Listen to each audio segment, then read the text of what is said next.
दोस्तों, ये तो हम सभी जानते हैं। आज वैज्ञानिकों ने नई नई टेक्नोलॉजी का इस्तेमाल करके इतने पावर इंजनों का निर्माण कर लिया है जो मिनटों में ही अपना काम पूरा करने में सक्षम है। पर अगर मैं आपसे ये कहूँ कि क्या आपने कभी दुनिया के सबसे बड़े जेट इंजन या सबसे बड़े कार इंजन और सबसे बड़े रेल इंजन के बारे में सुना है, तो बेशक आपका आंसर ना ही होगा।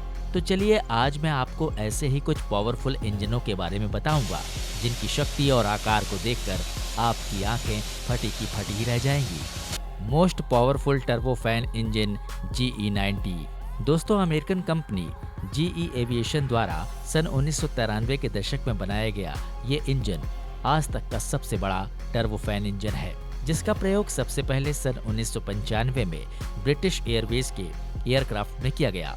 दोस्तों, ये टर्बोफैन इंजन एयरक्राफ्ट के आज तक के इतिहास का सबसे शक्तिशाली इंजन था, जो एक बार में लगभग 1,04,000 पाउंड से भी अधिक की एनर्जी जनरेट करता था। पर यहाँ वैज्ञानिक नहीं रुके, इसकी थ्रस्ट एनर्जी को और बढ़ाया गया और फिर इसका इस्तेमाल बोइंग कॉरपोरेशन के सबसे बड़े पैसेंजर प्लेन बोइंग 777 में किया गया। दोस्तों, हम बता दें, इस पावरफुल जेट इंजन में वैज्ञानिकों ने इतिहास में पहली बार कार्बन फाइबर से बनी ब्लेड्स का इस्तेमाल किया, जो प्रशिक्षण सफल हुआ। दोस्तों, इस एक इंजन में 21 ब्लेड्स लगी हुई थी, जिसकी एक ब्लेड का वजन 22 किलोग्राम था और इसके साथ साथ इस 18 फीट लंबे 12 फीट चौड़े पावरफुल इंजन का वजन 8,300 किलोग्राम था।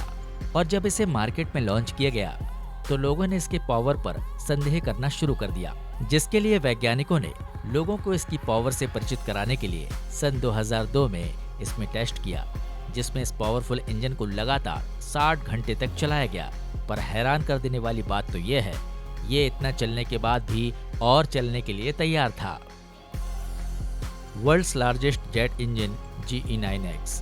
दोस्तों, इसमें कोई शक नहीं कि दुनिया का सबसे बड़ा टर्बोफैन इंजन GE90 है, पर GE9X जेट इंजन भी कम नहीं। हम बता दें, हाल ही में इसे भी अमेरिकन कंपनी GE एविएशन द्वारा ही लॉन्च किया गया। ये इंजन मौजूदा समय का सबसे लार्जेस्ट जेट इंजन है। जिसके आकार की बात करें तो ये इंजन इतना बड़ा है कि इसे छोटे छोटे प्लेन में तो नहीं लगाया जा सकता, इसलिए इससे पहले बोइंग कॉरपोरेशन के प्लेन बोइंग 777X में किया गया, जो प्रशिक्षण सफल हुआ। दोस्तों, इस पावरफुल इंजन में भी कार्बन फाइबर से बनी 14 ब्लेड्स का ही प्रयोग किया गया था, जो चलते हुए लगभग 1,00,000 पाउंड से भी अधिक की एनर्जी जनरेट करती है, जो मौजूदा समय में किसी और जेट इंजन के लिए मुमकिन नहीं है। Aviation position engine. दोस्तों, एयरक्राफ्टों की शुरुआती दौर में वैज्ञानिक द्वारा इन पिस्टन इंजन का ही प्रयोग किया जाता था। उसी दौर को देखते हुए प्रट एंड विटनी ने उस समय का सबसे बड़ा पिस्टन इंजन बना डाला। दोस्तों, ये वाकई 20वीं सदी के अंत का सबसे बड़ा और पावरफुल पिस्टन इंजन था, जिसमें 28 सिलेंडरों का प्रयोग किया गया था, जो चलते चलते ही एक दूसरे को ठंडा रखने में सक्षम थे। दोस्तों, इस पावरफुल इंजन का सर्वप्रथम प्रयोग अमेरिकन सरकार द्वारा अपने मिलिट्री एयरक्राफ्ट में किया गया, जो प्रशिक्षण सफल हुआ। तत्पश्चात अमेरिकी सरकार ने इसी तरह के एयरक्राफ्ट पिस्टन इंजन का प्रयोग करने का आदेश दे दिया। हम बता दें, शुरुआती दौर में इसके मॉडल आए, वे केवल 3,000 हॉर्स पावर तक की ही एनर्जी जनरेट करते थे, पर इसका जो अंतिम मॉडल आया उसने 4,300 हॉर्स पावर की एनर्जी जनरेट कर लोगों को हैरान कर दिया। पर यह सिलसिला लंबे समय तक नहीं चला, क्योंकि तब तक वैज्ञानिकों ने जेट इंजन का निर्माण कर लिया था और इसके बाद एयरक्राफ्टों में पिस्टन इंजन के बजाय जेट इंजन का ही प्रयोग होने लगा और पिस्टन इंजन केवल इतिहास बनकर ही रह गए। Largest radial aero engine Lycoming XR 7755। दोस्तों, सन 1944 के दशक में अमेरिकन कंपनी लिकोमिंग द्वारा बनाया गया ये इंजन अपने समय का सबसे बड़ा एयरक्राफ्ट पिस्टन इंजन था, जिसका प्रयोग सर्वप्रथम सन 1944 में ही यूरोपियन बॉम्बर प्लेन में किया गया, जो प्रशिक्षण सफल हुआ। हम बता दें, इस पावरफुल पिस्टन इंजन में कुल 4 लाइनों में 36 सिलेंडर लगाए गए थे, जिसमें एक बार में लगभग 127 लीटर फ्यूल की आवश्यकता पड़ती थी। इसके साथ साथ इस इंजन की खास बात ये थी कि इसमें खुद को ठंडा रखने के लिए वाटर कूलिंग सिस्टम भी लगाया गया था। लिकोमिंग XR 7755 इंजन ने शुरुआत में ही 5,000 हॉर्स पावर की एनर्जी जनरेट कर दुनिया को भले ही हैरान किया हो, पर इसके केवल 2 ही मॉडल बनाए गए, क्योंकि जब तक वैज्ञानिकों ने जेट इंजन का निर्माण कर लिया था, तत्पश्चात पिस्टन इंजन ने अपना वजूद ही खो दिया। Largest steam locomotive engine union Pacific rail road 4000 class. American locomotive company द्वारा सन 1941 से 1944 के बीच में बनाया गया ये पावरफुल इंजन दुनिया का सबसे बड़ा भाप से चलने वाला इंजन था, जिसे बिग बॉय के नाम से भी जाना जाने लगा। हम बता दें, ये नाम से ही बिग बॉय नहीं था, बल्कि ये इंजन 85 फीट लंबा, 11 फीट चौड़ा और 16 फीट ऊंचा था, जिसका वजन 1.2 मिलियन पाउंड था। हम बता दें, इसे अमेरिकी सरकार द्वारा वर्ल्ड वार 2 के समय युद्ध में इस्तेमाल होने वाले वेपन को कैरी करने के लिए बनाया गया था, जो चलते हुए 1,35,000 से भी अधिक की दिल दहलाने वाली एनर्जी जनरेट करता था, जो आंकड़ा सबको हैरान कर देने वाला था।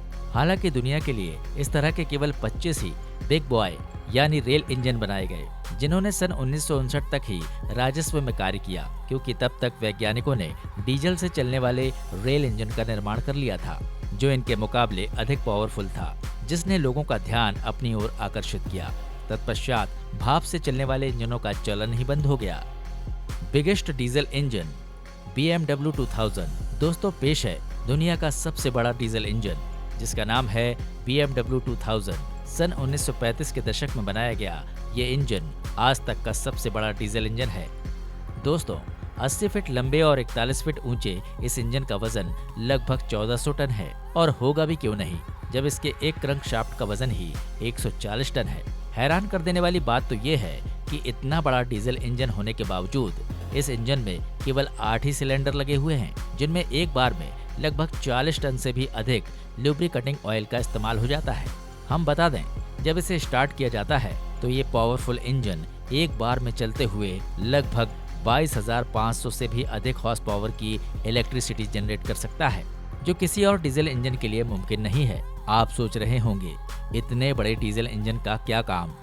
तो हम बता दें, मौजूदा समय में डेनमार्क के एसी क्रोस्टेड पावर स्टेशन में लगा ये इंजन डेनमार्क की ही राजधानी कोपेंगन तक इलेक्ट्रिसिटी सप्लाई करने का काम करता है। कहा जाता है, यदि अब इसके किसी भी पार्ट ने काम करना बंद कर दिया तो इसे दोबारा रीस्टार्ट करना मुमकिन नहीं होगा। पर हैरानी की बात तो ये है कि आज तक ऐसी स्थिति आई ही नहीं। और दोस्तों, भले ही इसे सन 2004 में सेवा से हटा दिया गया हो, पर आज भी इसे हर महीने के पहले और तीसरे शनिवार को स्टार्ट किया जाता है, जिसे चलता हुआ देखने के लिए आज भी लोगों की भीड़ इकट्ठी हो जाती है। Largest rocket engine Saturn V. अब बारी आती है दुनिया के सबसे बड़े रॉकेट इंजन की। तो हम बता दें, सैटर्न वी इंजन दुनिया का आज तक का सबसे बड़ा और सबसे पावरफुल रॉकेट इंजन है, जो 363 फीट लंबा और 33 फीट चौड़ा है। दोस्तों, इस 3250 टन वजनी रॉकेट इंजन की खास बात यह है कि ये अपने साथ बहुत सारा वजन कैरी कर अंतरिक्ष में ले जा सकता है। और आप मानेंगे नहीं, जब ये चलता है तो सच मानिए लगभग 1,20,00,000 से भी अधिक का दिल दहलाने वाला थ्रस्ट जनरेट करता है, जो किसी और रॉकेट के मुकाबले बहुत अधिक है। और आज भी जब किन्हीं व्यक्तियों को अंतरिक्ष में भेजा जाना होता है, तब भी इसी सैटर्न वी रॉकेट का इस्तेमाल किया जाता है। और हम बता दें, इस पावरफुल रॉकेट को एक बार स्पेस में भेजने के लिए किसी भी स्पेस सेंटर को लगभग $185 मिलियन का खर्च उठाना पड़ता है। तो आप सोच ही सकते हैं कि ये रॉकेट कितना पावरफुल होगा। Biggest car engine fiat S76। तो अब बात करते हैं बिगेस्ट कार इंजन की। तो दोस्तों, फिएट S76 दुनिया का आज तक का सबसे बड़ा कार इंजन है, जिसे कुछ समय बाद फिएट 3000 HP के नाम से जाना जाने लगा। दोस्तों, इटालियन कंपनी फिएट द्वारा सन 1910 के दशक में बनाए गए इस इंजन ने मार्केट में आते ही डबल रिकॉर्ड बनाए। पहला तो ये कि इसने आते ही बिल्जेन बेंज नामक कार का रिकॉर्ड तोड़ दिया, और दूसरा ये कि ये आज भी दुनिया का सबसे बड़ा इंजन बना हुआ है। हम बता दें, इसने शुरुआत में ही 286 हॉर्स पावर की शक्ति देकर दुनिया को हैरान कर दिया। पर दोस्तों, इस तरह के इंजन वाली केवल 2 ही कार बनाई गई, जिसमें पहला नाम आता है द बीस्ट ऑफ ट्यूरिन का, जिसे 1910 में ही बनाया गया था, और दूसरी कार जिसे सन 1911 में बनाया गया था। हम बता दें, 1911 में बनी कार को रशिया में बेच दिया गया, जो कुछ समय बाद ऑस्ट्रेलिया में दुर्घटना का शिकार हुई। और दूसरी कार जिसे 1910 में बनाया गया था, उसे फिएट ने अपने पास ही रख लिया, और इसे भी सन 1920 में थोक के भाव बेच दिया गया। तो दोस्तों, ये थे दुनिया के कुछ सबसे बड़े और सबसे पावरफुल इंजन। मेरे द्वारा दी गई इन इंजन्स की ये जानकारी आपको कैसी लगी? आप हमें कमेंट करके जरूर बताएं। अगर आपको वीडियो पसंद आया हो तो लाइक करें, शेयर करें। धन्यवाद। जय हिंद, वंदे मातरम।